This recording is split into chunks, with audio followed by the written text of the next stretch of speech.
part 2, time on Tuesday. Hey, I posted that first video about personal conveyance, and my coworker there, Marty, he was hot on my trail, and he said, "Hey, buddy, I don't think you're doing that right." And then it became very apparent to me that it was silly of me to try to make like just a couple minute video deal on personal conveyance and expect that to slide.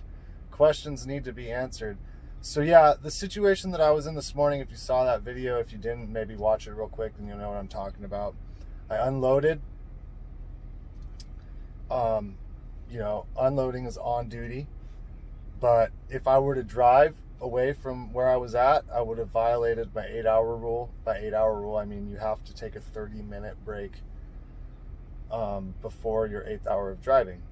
So if I were to have left, I would have been in violation.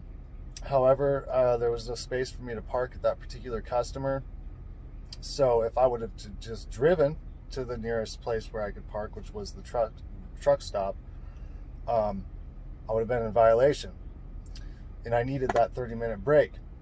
I could have stayed there and done a 30-minute break, but they were waiting on me to get out of the way to take care of some other business. So that would have been a problem there. So what I did is I went on personal conveyance and then I drove over to the truck stop. Now, that only works because I've covered basically my 3 most important basics for personal conveyance. The thing to keep in mind for personal conveyance is it's frustratingly vague in the FMCSR, the Federal Motor Carrier Safety Regulations. If you look it up in the book, you'll get a lot of legalese, but basically there's 3 things. You can't be in pursuit of an on-duty function, essentially meaning you can't be performing work while you're using the off-duty personal conveyance. And you also need to keep in mind that if you're advancing the load, even if you're not loaded and you're under a dispatch, which like I was in my situation, you're going to be a little bit over that line if you're heading towards the direction of your dispatch, because now you're in the pursuit of financial gain for your company. So what the 3 things that basically had me covered in that situation was A, I was driving south where my dispatch was north.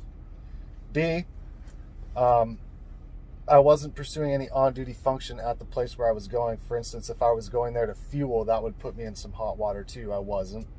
I was just simply looking for a place to park and do my 30-minute break. And then the 3rd thing that basically had me covered in that given scenario was that I was not in a situation where I could have used drive time in order to pursue the same goal. So I didn't give enough context in my first video because I rewatched it and I realized it made it sound like I just flipped on the PC and away I go just because I didn't feel like having any drive time. I did not have any drive time available. I wasn't in a place where I could safely park, and I was not going in the direction of my next dispatch. So those were the 3 things that had me covered.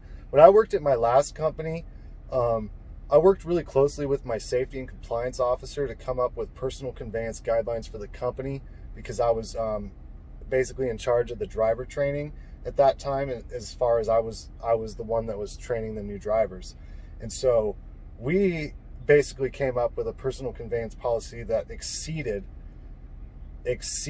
the regulation, and most companies do that. Our company does that too, but they're very, very flexible with us, which is very nice. They do put a mileage cap, so you're not doing crazy 40-50 mile trips out in the boonies to go visit cousin Joe or whatever on personal conveyance. They don't want us doing that.